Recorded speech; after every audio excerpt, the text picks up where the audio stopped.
कुछ भी करके वो मायावी शक्ति जहाँ बाड़ी हमके वहाँ जाए के होगी। वो मायावी शक्ति के हमके ढूंढे के होगी। जब रउआ वो भस्म से बाहर निकलने तभी हमके रउआ के शक्ति के अंदाजा हो गए रहे। रउआ कृपया हमारी मदद करिए।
देर हो गई पर हमके कहानी भी ना सुनावनी। कहानी सुनावा ना माँ। कहानी सुने के है। ठीक है। एगो गांव में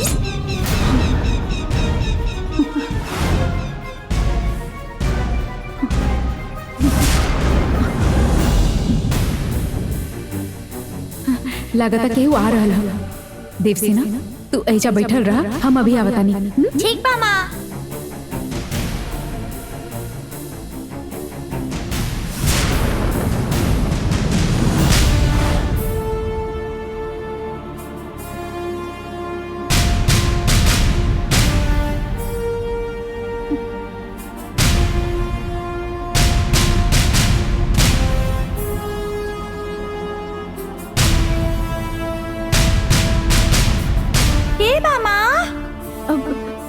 पता ना, तू रुका, हम देखा था नहीं। ठीक मामा।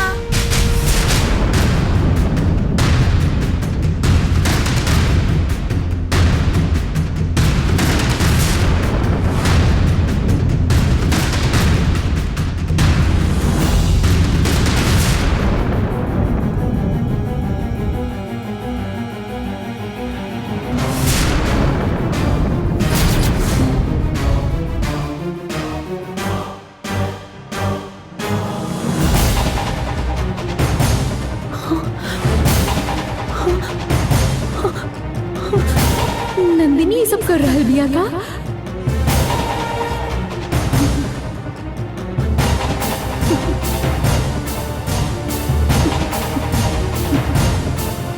देवसेना तू बस तू कोना में जाके छिप जा। हम जब तक बुलाए ना तू बाहर मत आया, समझ गई ना? हाँ? जा जा जा जा जल्दी जा। हाँ ओइजा ओइजा।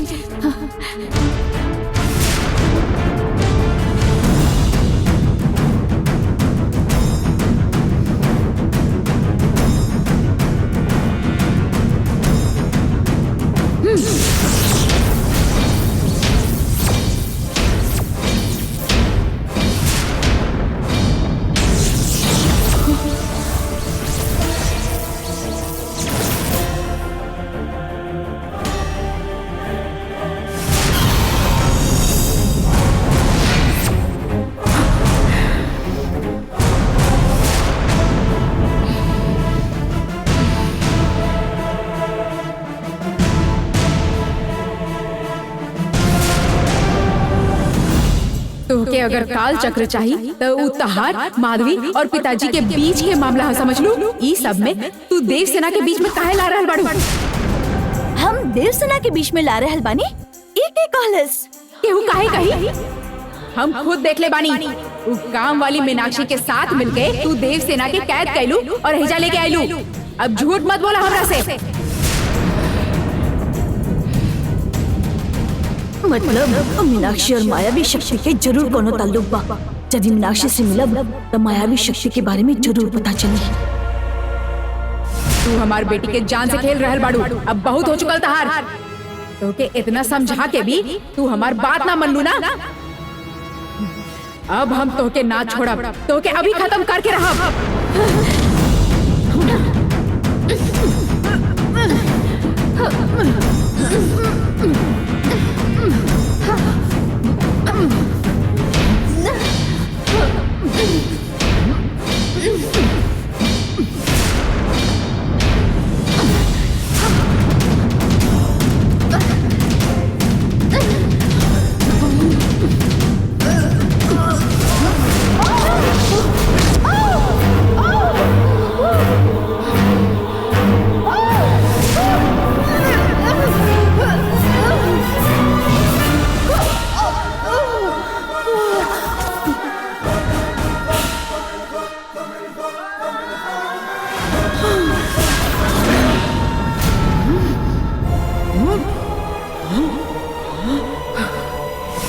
नागनागिनी,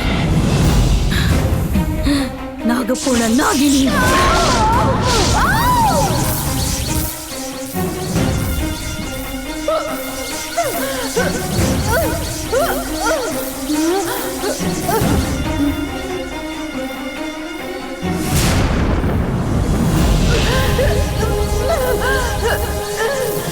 तोहार बेटी के हम कैद ना कैले बानी,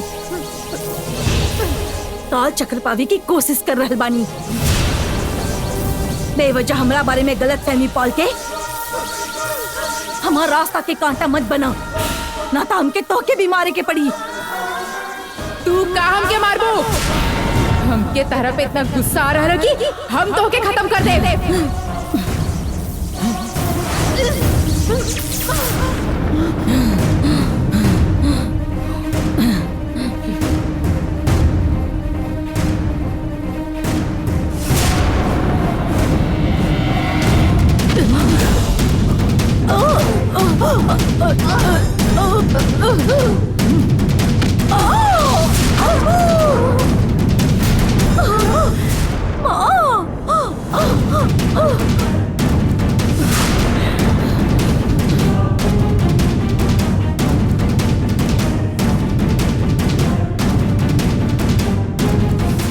जब से तू पाप के रास्ता पे चलल शुरू कैले बाड़ू, तब से तहार अंत नजदीक आ रहा। जल्द ही तहार अंत होगी, तहार पाप के सजा तोहके मिली।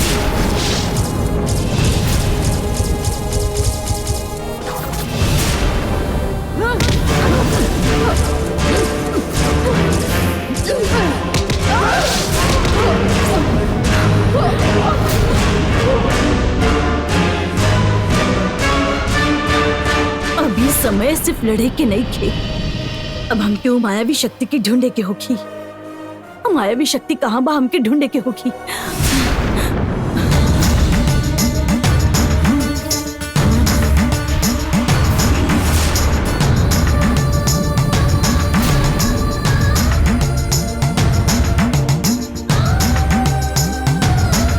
देवसेना बाहर आ जा।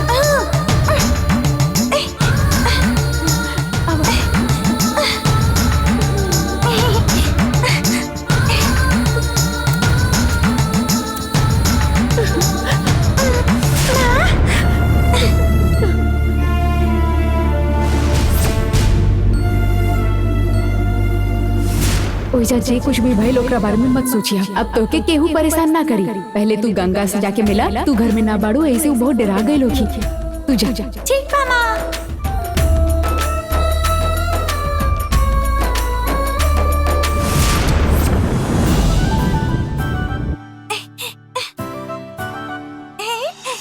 गंगा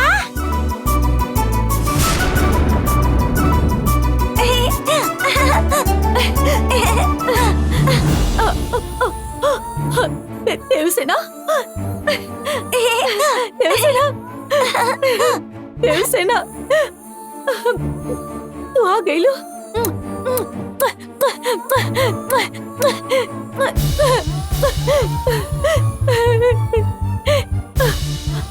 तू कहाँ चल गई रहलू देवसेना? तू मिलत ना रहलू, ऐसे हम सब कितना डर गई रहनी। हमके भी रउआ लोग के बहुत याद आवत रहे। अच्छा, तो के ले गए रहे? के ले गए रहे ऊ नहीं के पता गंगा। हम जब गार्डन में खेलत रहने तो केहू हमके बेहोश करके उठा के ले गए रहे। एकरा बाद वहाँ जानकी माँ आइल और वो हमके छुड़ा के हमके यहाँ लेके आई। माँ आइल रहली? माँ कहाँ बिया? कहाँ बिया माँ? गंगा माँ यहाँ नहीं थी, हमके यहाँ छोड़ देली तो उसे मिले खातिर कहली और चल गईली। ठीक बा, चलो तू मिल गई बाड़ू, ये सबके बता के आवत नहीं। चलो हम यहाँ से गए रहनी, तब से हम कुछ ना खेले बानी।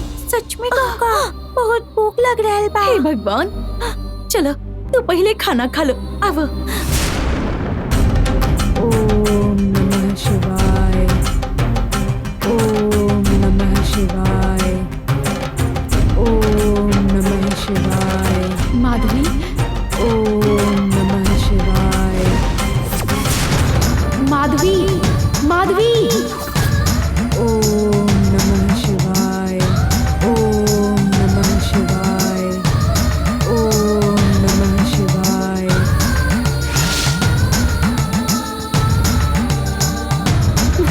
माधवी, माधवी, शिवाय, ओम नमः शिवाय, ओम नमः शिवाय, ओम नमः शिवाय, ओम नमः शिवाय,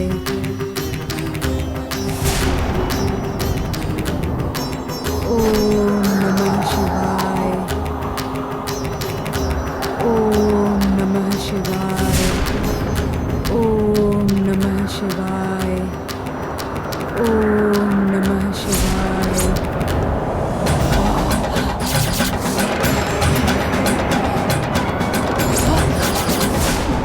ई सब तू का कैलू? देव सेना कहाँ भी ओकरा ढूंढे खातिर हम पूजा करत रहनी और तू हमार पूजा भंग कर देले बाड़ू। देव सेना के ढूंढ के हम घर लेके आई बनी। देव सेना अब घर में ही बिया।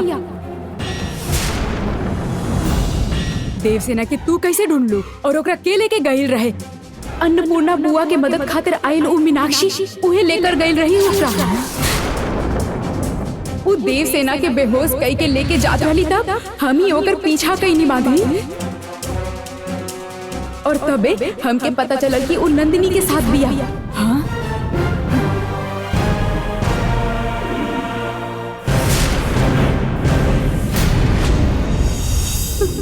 गंगा के मारे के कोशिश कैली, इतना ही काफी ना रहे।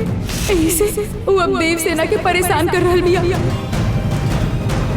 हम ओकरा से लड़के देव सेना के वापस घर ले आई बनी। तो ये सब भयल रहे। माधवी, का तो हर पूजा खत्म हो गई। देवसेना कहाँ बिया कुछ पता चला? अब वो कहाँ बिया? देवसेना अभी घर में ही बिया। हाँ? ओकरा बचा लिहल गईल ह, जान की बचाई ली। लेकिन ओकरा का लेकर के गई रहे। ओकरा लेके गई रहली नंदिनी और ओकर मदद करे वाली तहार घर के काम वाली मीनाक्षी रहली। हम ना छोड़ो माधवी, ये सब कैले बिया, हमू नंदिनी के ना छोड़ा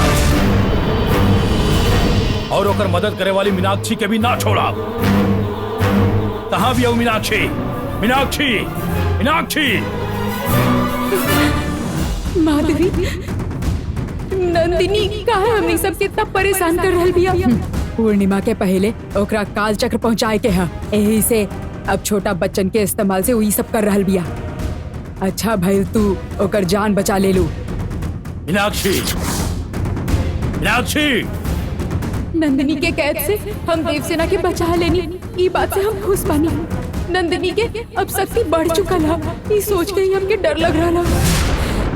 का कहलू, नंदिनी के शक्ति अब बढ़ गई है। ओकर शक्ति के इस्तेमाल कई के नंदिनी दोनों काल चक्र हासिल कैले होखी। उ काल चक्र के मदद से उ मायावी घोड़ा बनैले बिया नंदिनी हमनी के फंसाए के कोशिश कर रहल बिया। एगो बचल हुआ काल चक्र पाए खातिर उ देव सेना के कैद कैले रही। पूर्णिमा में खाली 1 हफ्ता बचल है। अगर ओकरा से पहले उ तीनों काल चक्र वन देवी के ना पहुंचैली तो उ आपन शक्ति ना के वरदान खो दी। एही से उ जी जान से कोशिश कर रहल बिया। उ चाहे जितना भी कोशिश कर ले, बाकी काल चक्र हम ओकरा हासिल करे ना दे। पूर्णिमा में खाली 1 हफ्ता बचल है। अगर ओकरा से पहले उ तीनों काल चक्र वन देवी के ना पहुंचैली तो उ आपन शक्ति ना के वरदान खो दी। एही से उ जी जान से कोशिश कर रहल बिया। उ चाहे जितना भी कोशिश कर ले, बाकी काल चक्र हम ओकरा हासिल करे ना दे। नंदिनी के काल चक्र हासिल करे से रोके के होगी। नंदिनी के कुछ ना करे के होगी। रवा से जे भी हो सकेला वो सब करी। नंदिनी के साथ का करे के है हम अच्छा से जानता नहीं। अब हम देखब ओकरा। चला।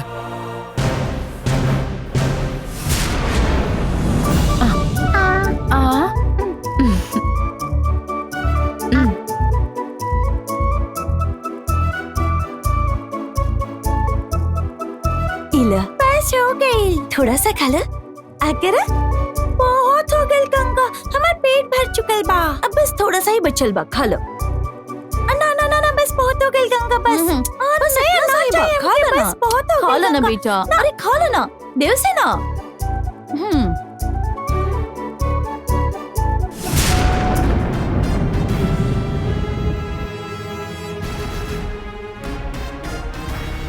देवसेना जब ना मिलत रहली तो कितना परेशान रहलू। अब तू वापस आ गई बिया। हाँ, केहू के उठा के ले गए रहे, पर के रहली पता ना चलल। हमके पता है के बाऊ? नंदिनी ही बिया। नंदिनी काम वाली मीनाक्षी के मदद से देवसेना के उठा ले रही।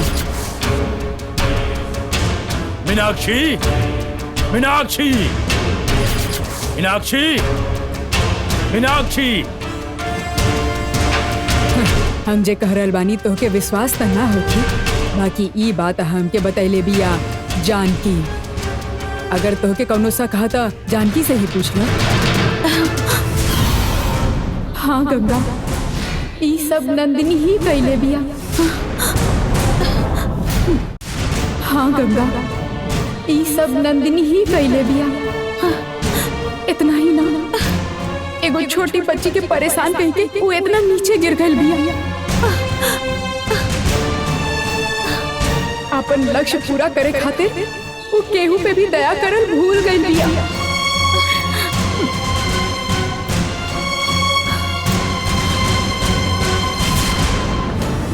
माधवी, वो काम वाली मीनाक्षी यहाँ नहीं खे, लागत वो भाग गई बिया।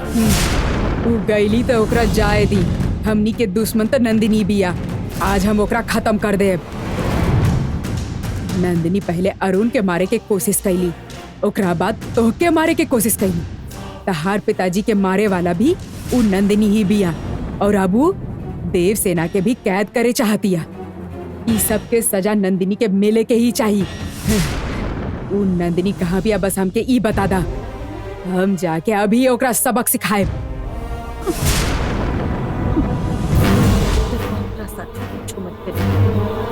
अब वो देव सेना के हाथ लगौले बिया। अब वो कच्चे करे के बा हम करब। वन देवी माते, नंदिनी के कुल इच्छा पूरा हो जाए। तीनों काल चक्र उतार चरणों में जल्द से जल्द पहुंचा सके, एकर खातिर ओकरा के रास्ता दिखावा।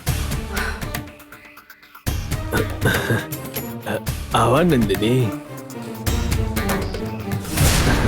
हम नंदिनी नहीं थी, गंगा बानी।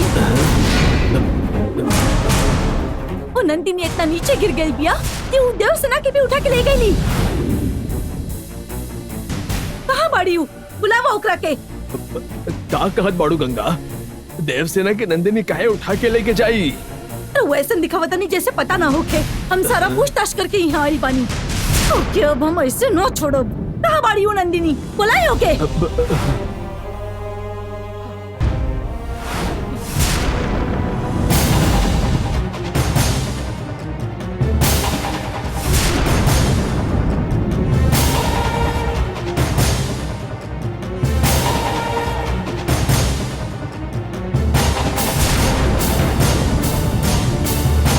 के काल चक्र चाहिए, ऐसे तू मासूम की जान के साथ खेल रहल बाड़ू। तोहर स्वार्थ खातिर तू एक मासूम जान के तकलीफ दे रहल बाड़ू। का तो कि ई सही लागेला? गंगा, ई सच नहीं खे, हम देवसेना के कुछ ना कहीं। तू हमसे झूठ बोले की कोशिश मत करो।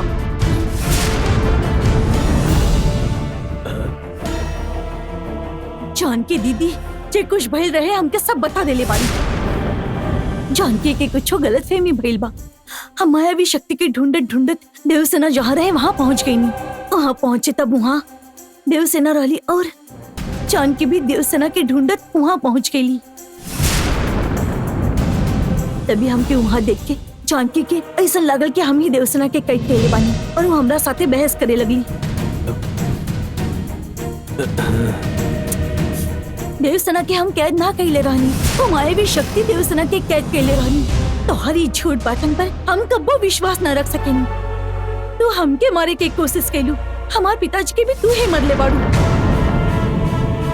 और अब देवसेना के भी तू ही कैद कैले रहलू।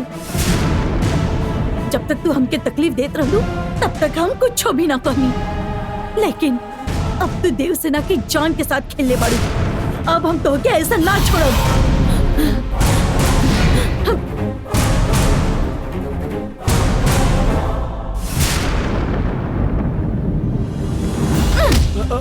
गंगा